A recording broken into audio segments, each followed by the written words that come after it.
Hello everyone, स्वागत है एक बार फिर से आप सभी का हमारी साइंस क्लासेस में। हम लोग कैपेसिटेंस के कुछ न्यूमेरिकल सॉल्व कर रहे थे। बताया था इंपॉर्टेंट है आपके बोर्ड्स एग्जाम के पैटर्न्स के लिए भी। जो भी इंपॉर्टेंट क्वेश्चन है प्रीवियस ईयर पूछे जा चुके हैं नीट के एग्ज़ाम या जेई के एग्ज़ाम्स में या प्रीवियस ईयर बोर्ड्स में, सभी बोर्ड्स की बात कर रहे हैं हम, CBSE, ICSE and including UP boards. काफ़ी ज़्यादा इंपॉर्टेंट प्ले करते हैं ये टाइप ऑफ क्वेश्चंस। इन्हीं टाइप के क्वेश्चंस ज़्यादातर हमें देखने को मिलते हैं, तो इनकी अच्छे से प्रैक्टिस कर लीजिएगा। पिछला वीडियो भी देख लीजिएगा रिपीट करके, और ये वीडियो भी काफ़ी इंपॉर्टेंट होने वाला है। क्वेश्चन की बात करते हैं तो क्वेश्चन दिया गया है इवेलुएट द इफेक्टिव कैपेसिटेंस। इसका मतलब कहने का क्या है कि जो फिगर्स बने हुए हैं इनमें कॉम्बिनेशंस है कुछ कैपेसिटेंस के, उनको ऐड करना है और ऐड करके हमें इक्विवेलेंट कैपेसिटेंस निकालना है। तो काफ़ी इंपॉर्टेंट होने वाला है। आइए एक एक करके देखते हैं कैसे इन फिगर्स को हम रिजॉल्व करते हैं। जैसे हमारे पास ये पहला पार्ट दिया गया है, ए से बी के बीच में 3 माइक्रोफैरेड, 6 माइक्रोफैरेड, 2 माइक्रोफैरेड और 2 माइक्रोफैरेड के टोटल 4 कैपेसिटेंस लगे हुए हैं। तो यहाँ पे देखेंगे अगर हम, तो ये और ये दो वायर्स हैं, दोनों में क्या है, ये सीरीज पैटर्न दिख रहा है, ये भी क्या है, सीरीज पैटर्न दिख रहा है। और हमने पढ़ रखा है कैपेसिटेंस सीरीज में 1/c equals to 1/c1 plus 1/c2 के टर्म्स में जुड़ता है, और पैरेलली ये कैसा होता है, c1 प्लस c2। तो ये जो कॉमन वैल्यू आएगी ऊपर वाले वायर में, ये कितनी हो जाएगी, 1/3 प्लस 1/6। एलसीएम लेंगे 6 का तो 3 2 और प्लस 1 मतलब 3/6 इक्वल हो जाएगा किसके, 1/c डैश के। तो c हमारे पास कितना हो जाएगा, 6/3 मतलब 2 माइक्रोफैरेड। अगला नीचे वाली अगर केस की बात करें 1/c डबल डैश की, तो ये 1/2 प्लस 1/2 इक्वल्स टू 1 हो जाएगा। c डैश रिवर्स करेंगे तो भी c डबल डैश कितना 1 और c डैश 2 माइक्रोफैरेड, तो ये भी 1 माइक्रोफैरेड। अब देखो जरा, ये वायर और ये वायर आपस में क्या हो जाएंगे, पैरेलल। तो जो C इक्विवेलेंट इनके बीच में आएगा 1 माइक्रोफैरेड प्लस 2 माइक्रोफैरेड, मतलब सम कितना, 3 माइक्रोफैरेड। ये आपका आंसर हो जाएगा इस फिगर का। बहुत ही आसान था। जैसे हमने रेजिस्टेंस सॉल्व किया था ना, उसी तरह से कुछ ये है। रेजिस्टेंस थोड़ा सा और आसान पैटर्न था क्योंकि वो सीरीज में डायरेक्टली जुड़ रहा था, और पैरेलली कैसे, 1/, के टर्म्स में। ये उसका उल्टा होता है, पैरेलली डायरेक्ट जुड़ता है, जैसे ये दोनों पैरेलल थे तो डायरेक्ट जुड़े, ये सीरीज में जुड़ जाते हैं। बहुत आसान सा था, सीधे सीधे आपको वैल्यूज रखते हुए जाना है और सॉल्व कर लेना है। अगले फिगर की तरफ बढ़ते हैं। तो फिगर देखो, x से y के बीच में निकालना है। ये 6 माइक्रोफैरेड, 6 माइक्रोफैरेड, ये एक वायर है, बीच में ये वायर लगा हुआ है, और ये 6 और 6, मतलब कुछ इस तरह से अगर हम फिगर बनाएं तो ये पैटर्न कुछ देखने को मिलेगा हमें।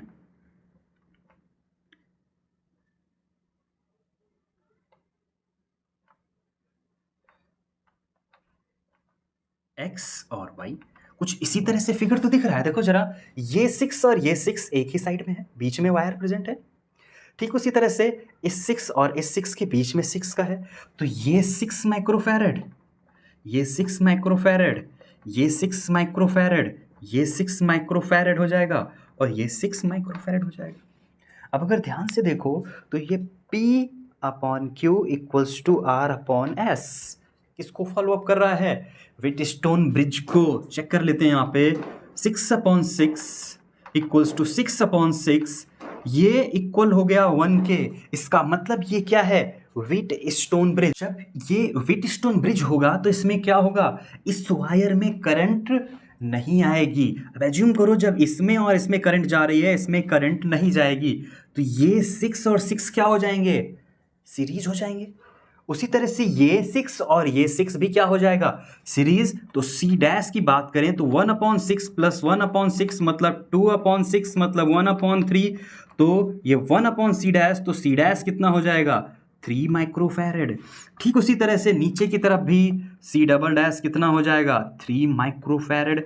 जैसे ये सॉल्व किया गया है वैसे इसको भी सॉल्व कर लेंगे। कितना हो जाएगा ये, 3 माइक्रो फैरड। और जब सी डैश और सी डबल डैश यानी कि ये हिस्सा और ये हिस्सा दोनों किस में हो गए अब पैरेलल, और जब ये पैरेलल हो जाएंगे तो सी इक्विवेलेंट हमारे पास कितना हो जाएगा C dash plus C double dash, मतलब 3 प्लस 3 6 माइक्रो फैरड क्या हो जाएगा आंसर हो जाएगा हमारे पास।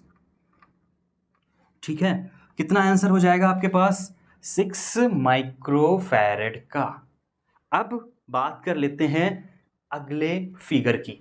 ये थोड़ा सा इससे भी ज़्यादा कॉम्प्लिकेटेड है लेकिन बहुत आसान सा है। ध्यान से अगर देखेंगे तो हम पाएंगे ये जो फिगर बना हुआ था वही फिगर तो यहाँ पे बना हुआ है, ये और ये बीच में व्हीटस्टोन ब्रिज दिख रहा है ना साफ साफ। एन से करंट गई, ये वायर अलग हो गया, लेकिन ये नीचे वाले जो सेटअप्स हैं यहाँ पे जो भी आएगी करंट वो क्या है, ये हिस्सा और ये हिस्सा मिला के क्या बन रहा है व्हीटस्टोन ब्रिज ही तो बन रहा है। तो इसमें क्या होगी कोई करंट नहीं जाएगी। अब इस वायर में करंट नहीं जाएगी तो केस क्या बनेगा, इधर से जो करंट थी ये आपस में हो जाएंगे सीरीज में, और करंट यहाँ से जो जाएगी इसमें तो ये दोनों भी आपस में क्या हो जाएंगे इन द सीरीज। और ये आपस में जब हो जाएंगे सीरीज में और ये आपस में हो जाएंगे सीरीज में तो दोनों की वजह से पैरेलल कॉम्बिनेशन बनेगा। तो पहले हम सीरीज की बात कर लेते हैं। इनकी वजह से अगर सी डैश निकल रहा है तो 1/4 प्लस 1/4 मतलब कितना हो जाएगा 2/4 मतलब 1/2, 1 के टर्म्स में तो सी डैश कितना हो जाएगा 2 माइक्रो फैरड। वही केस इन दोनों की वजह से बनेगा, और जब इन दोनों की वजह से बनेगा तो ये भी सी डबल डैश कितना हो जाएगा 2 माइक्रो फैरड। फिर वही केस, ये दोनों सीरीज में थे, ये दोनों सीरीज में थे, अब इनका और इनका कॉम्बिनेशन क्या हो जाएगा पैरेलल, तो सी ट्रिपल डैश कितना हो जाएगा 4 माइक्रो फैरड। कैसे C dash plus C double dash, क्योंकि दोनों क्या हैं अब पैरेलल हैं। वही केस यहां पे भी बनेगा, एन के बीच में निकालना है। अब इनका केस और इनका केस दोनों वायर अलग अलग हैं तो ये 4 माइक्रो फैरड इस पूरी वैल्यू के क्या है पैरेलल डिस्ट्रीब्यूटेड है, क्योंकि करंट देखो सीधी गई इसमें दूसरी आई तो दोनों वायर में अलग अलग क्या है करंट जा रही है, और अलग अलग करंट जाएगी तो ये पूरा बॉक्स और ये हिस्सा दोनों क्या हो जाएंगे आपस में पैरेलल। और जब पैरेलल हो जाएंगे तो सी इक्विवेलेंट कितना हो जाएगा ये 4 माइक्रो फैरड प्लस में सी ट्रिपल डैश कितना हो जाएगा, ये सी ट्रिपल डैश है हमारे पास 4 माइक्रो फैरड, तो 4 micro farad plus 4 micro farad equal हो जाएगा 8 माइक्रो फैरड। ये हमारे पास क्या हो जाएगा आंसर। तो कॉम्बिनेशन से रिलेटेड क्वेश्चंस इसी तरह से देखने को मिलते हैं। आपको आइडेंटिफाई करना है, उसमें सिर्फ कॉम्बिनेशन जोड़ना है सीरीज का और पैरेलल का, बड़ी ही आसानी से इनके क्वेश्चंस आ जाते हैं। तो इनसे रिलेटेड क्वेश्चन प्रैक्टिस कीजिएगा। इंस्टाग्राम आईडी का लिंक हमारा नीचे डिस्क्रिप्शन बॉक्स में दिया गया है, आपको प्रैक्टिस के लिए वहाँ पे कुछ क्वेश्चंस उपलब्ध करा दिए जाएंगे। अगर आप और जो आपकी एक्सरसाइज बैक में दी गई हैं उनसे ज़्यादा क्वेश्चंस अगर आप कुछ प्रैक्टिस करना चाह रहे हैं तो आप टेलीग्राम से वहाँ से PDF डाउनलोड कर सकते हैं, आपको मिल जाएगी ये क्वेश्चंस की प्रैक्टिस सेट। अगर किसी टाइप के फर्दर कॉम्बिनेशन से रिलेटेड क्वेश्चंस में प्रॉब्लम होती है तो आपको हमारी इंस्टाग्राम आईडी का भी लिंक डिस्क्रिप्शन बॉक्स में मिलेगा, आप डायरेक्ट वहाँ से हमें स्क्रीनशॉट के माध्यम से या क्वेश्चन डायरेक्टली पूछ सकते हैं, आपको उनके सॉल्यूशंस भी उपलब्ध करा दिए जाएंगे। यहाँ पे डिस्कस करते हैं अगले प्रश्न पे। क्वेश्चन बहुत बड़ा सा दिख रहा होगा, इस टाइप का कैपेसिटेंस का सेटअप अब पूछा जाता है। इस बार भी नीट के एग्जाम्स में इससे रिलेटेड क्वेश्चन पूछा गया था और बोर्ड्स एग्जाम में भी अब इनसे रिलेटेड डायरेक्ट 2 प्लेट्स और 3 प्लेट ऊपर नीचे कंबाइन करके बना दिया जाता है। देखो यहाँ से अगर बात करते हैं 1 से लेके 4 तक, ये क्या है एक ही वायर है और इससे जुड़े हुए कितने 2 प्लेट डिस्टिंग्विश हैं, लेकिन जो 2 नंबर प्लेट वायर है इसके बीच में ये जो 3 और 4 का कॉम्बिनेशन लगा हुआ है, ये डी और ये 2D डिस्टेंस पे सेपरेटेड है। ठीक उसी तरह से हम बात करते हैं इस वायर की, जो 3 और 6 नंबर का वायर है ये भी एक ही वायर है, लेकिन पार्ट्स में बीच में ये 5 नंबर की रॉड डाल के इनको बांट दिया गया है। तो यहाँ से अगर हम बात करें जनरलाइज करके इसी फिगर की क्वेश्चन पढ़ लेते हैं। पहले क्वेश्चन मेंशन किया गया है there are 6 plate of equal area, मतलब इन सबका जो एरिया है ये सेम है, लेकिन the separation between the adjacent plate is D और 2D। जैसे फिगर में मेंशन किया गया है ये 2D है, बाकी सब क्या है, D है। They are arranged as shown in the figure, जैसे फिगर में बना हुआ है ऐसे ही बनाना है। और मेंशन किया गया है find the equivalent capacitance between 2 and 5, यानी कि इस पॉइंट के बीच में और इस पॉइंट के बीच में। अगर इस पॉइंट को हम 2 और इस पॉइंट को 5 लेट करें तो इसके बीच में कुछ इस तरह से कॉम्बिनेशन बना हुआ है जो क्वेश्चन के अकॉर्डिंग फिगर जो सामने दिख रहा है ये अरेंज किया गया है। देखो जरा, ये जो 5 नंबर है इधर वायर के साथ अटैच्ड है, ये अलग से सेपरेट वायर डाला गया है, इसके बीच में सेपरेशन डी है, यही तो बांट रहा है। देखो 1 2 3 4 5, टोटल हमारे पास 5 पैरेलल प्लेट सीट्स यहाँ पे आ रही हैं। 6 प्लेट मिला के 5 कैपेसिटर बन रहे हैं ना, तो इसमें से 1 और अगर हम 4 की बात करें तो एक ही टर्मिनल पे लोकेट कर रहा है 1,4, ये साफ साफ दिख रहा है ना, 1 और 4।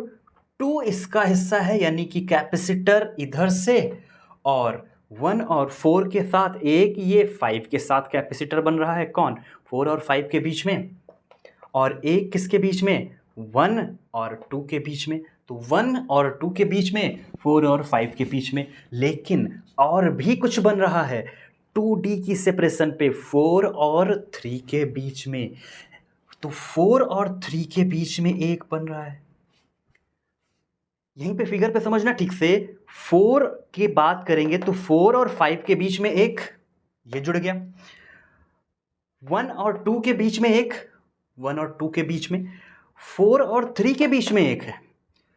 2 और 3 अगर हम यहाँ पे इसकी बात करें, 2 और 3 के बीच में डी सेपरेशन पे है, इसको 3। ये जो 3 वाला वायर है ये 6 है, तो 6 और 5 के बीच में भी ये जुड़ा हुआ है। और ये जो फर्दर है 3 और 4 के बीच में, यानी कि ये भी जुड़ा हुआ है। तो अब देखो 4 और 3 और 4 के बीच में सबसे बड़ी डिस्टेंस जुड़ी हुई है, D distance D distance D distance D, और ये 2D। अब ये पूरा का पूरा बन के तैयार हो गया क्या, व्हीटस्टोन ब्रिज। सिर्फ इसी तरह से इसको आसानी से हम इवॉल्व कर लेते हैं, और जब ये फिगर यहाँ पे पहुंच जाता है तो अब इनका कैलकुलेशन क्या बहुत आसान हो जाता है। इन्होंने पूछा है इक्विवेलेंट कैपेसिटेंस, मतलब यहाँ से लेके यहाँ तक सी सी सी सी सी, अगर सबका इन्होंने मेंशन किया गया है कि इक्वल एरिया है और सेपरेशन है, इसको छोड़ के इसका सेपरेशन क्या है 2D, तो इसकी अगर C की बात करें इप्सिलॉन नॉट A/D, तो ये कितना हो जाएगा C/2, क्योंकि ये सेपरेशन कितना है 2D का, तो ये C/2 हो जाएगा। बाकी सब के सब क्या वर्क करेंगे C, क्योंकि A और D यहाँ पे कांस्टेंट मेंशन कर दिया गया है। अब ये फिगर जब इसमें आ गया है तो यहाँ पे देखेंगे C/C और C/C behaves like as an Wheatstone bridge. ये भी क्या है, व्हीटस्टोन ब्रिज की तरह बिहेव करेगा, तो इसमें क्या करंट आएगी, नहीं आएगी। और जब इसमें करंट नहीं आएगी तो ये और ये सीरीज हो जाएंगे। सीरीज होने का मतलब 1/C' इक्वल हो जाएगा 1/C प्लस 1/C, मतलब 2/C, यानी कि C' इक्वल्स टू C/2, और C" भी C/2 हो जाएगा, निचला वाला हिस्सा। अब दोनों हिस्सा चूंकि इसके बीच में पूछा गया है तो दोनों क्या हो जाएंगे, पैरेलल। और जब दोनों पैरेलल हो जाएंगे C इक्विवेलेंट, तो C' प्लस C" मतलब C/2 प्लस C/2, मतलब यहाँ पे सॉल्व करेंगे तो आंसर हो जाएगा C माइक्रोफैरेड। अगर माइक्रोफैरेड में है तो माइक्रोफैरेड, अदरवाइज फैरेड में आंसर हो जाएगा C फैरेड। आंसर C क्या हो जाएगा, इप्सिलॉन नॉट A/D। अब जैसे इनकी वैल्यूज दी जाएंगी उस हिसाब से इनको हम सॉल्व कर लेंगे। तो ये चीज़ ध्यान रखना, जिसके बीच में जिस पॉइंट पे आपको पैरेलल कैपेसिटर बना है उसी पॉइंट को मार्क करना है। जैसे 1 और 4 क्या था, दोनों एक ही वायर पॉइंट पे थे, तो एक ही वायर पॉइंट पे मेंशन कर लिया गया है। 1 और 2 के बीच में तो 1 और 2 के बीच में, 2 और 3 के बीच में। अब ये दोनों क्या हैं, पैरेलली अरेंज है ना, तो इसीलिए इनको हमने क्या 1 और 2 के बीच में, 2 और 3 के बीच में पैरेलली अरेंज किया। ये 6 पॉइंट है, 6 और 5 के बीच में ये, और 5 और 4 के बीच में क्या है, पैरेलल। तो 5 और 6 का पैरेलल हो गया और 5 और 4 का पैरेलल हो गया। 3 और 4 के बीच में 5 और 4 के पैरेलली अरेंज हैं, तो ये 3 और 4 के बीच में पैरेलली अरेंज कर लिया गया। तो हमने सीधे सीधे इन्हीं अरेंजमेंट को सिंपलेस्ट अरेंजमेंट में चेंज कर लिया ताकि कॉम्बिनेशन आसानी से सॉल्व किया जा सके। बात करते हैं अगले क्वेश्चन की। तो क्वेश्चन मेंशन किया गया है, आप parallel plate capacitor with no dielectric has a capacitance of 0.5 microfarad. मतलब एक कैपेसिटर है जिसकी कैपेसिटी मेंशन की गई है कितनी, 0.5 माइक्रोफैरड, जब तक उसमें कोई डाइलेक्ट्रिक नहीं है। ठीक है। उसके बाद मेंशन किया गया है, half of the space between the plate, आधा स्पेस प्लेट का फिल कर दिया गया है विद अ मीडियम। अभी तक मीडियम नहीं था, अब मीडियम डाला गया है। आधे में मीडियम डाला गया जिसका कांस्टेंट k इक्वल्स टू 2 है, और आधा जो रिमेनिंग बचा है उसको फिल किया गया है मीडियम ऑफ डाइलेक्ट्रिक कांस्टेंट 3 के साथ। मतलब इसका 2 और इसका 3 as shown in the figure mention किया गया है। ये जो पहले से प्लेट थी, अगर इसका हम एरिया मान लें a और डिस्टेंस मान लें d, तो इन्होंने फिगर वाइज मेंशन किया है, यानी कि इसको बांटा है एरिया को। तो नए केस में जहां पे K2 है, यहां पे एरिया कितना, a/2 d दोनों में सेम रहेगा, चेंज नहीं होगा। तो अब ये दोनों कैसे अरेंज हो गए, पैरेलली। तो इसमें जो C आएगा, लेट एज्यूम करते हैं इसका आता है C डैश और इसका C डबल डैश, तो नेट जो C इक्विवेलेंट आएगा ये कितना, C dash plus C double dash equal कर देंगे। लेकिन पहले हम निकालेंगे क्या, C डैश। जब तक ये नहीं पड़ा था तब तक ये 0.5 माइक्रोफैरड किसके बराबर था, epsilon not A upon D के। अब ये जब पड़ गया है तो C डैश कितना हो जाएगा, एप्सिलॉन नॉट A कितना है, A upon 2 into D into में क्या, K।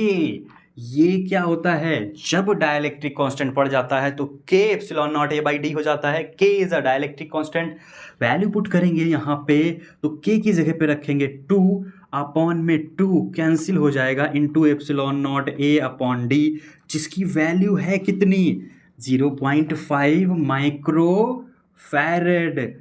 5 माइक्रोफैरड, यहाँ पे कोई चेंजेस नहीं हुए, 2 से 2 कैंसिल हो गया, बाकी जो बचा C डैश ऊपर वाले हिस्से में 0.5 माइक्रोफैरड का ही कैपेसिटेंस रहा।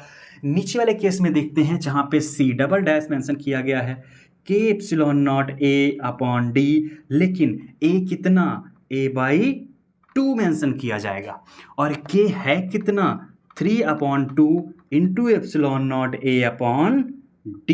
अब epsilon not A upon D किसके बराबर हो जाएगा, 0.5 के, और 3/2 एज सच मेंशन करेंगे, 3 से 2 यानी कि 1.5 इंटू 0.5 माइक्रोफैरड। सॉल्व करेंगे तो कितना हो जाएगा, 15 5 जा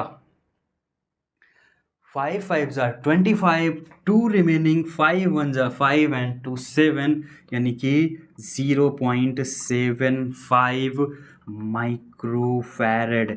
ये आएगा जो निचला हिस्सा है इसका कैपेसिटेंस। तो अब दोनों क्या हैं, पैरेलल, और जब दोनों पैरेलल हैं तो दोनों को क्या करेंगे, जोड़ेंगे। कितना, 0.5 प्लस 0.75, सॉल्व करेंगे तो 1.25 माइक्रोफैरड में आएगा आंसर।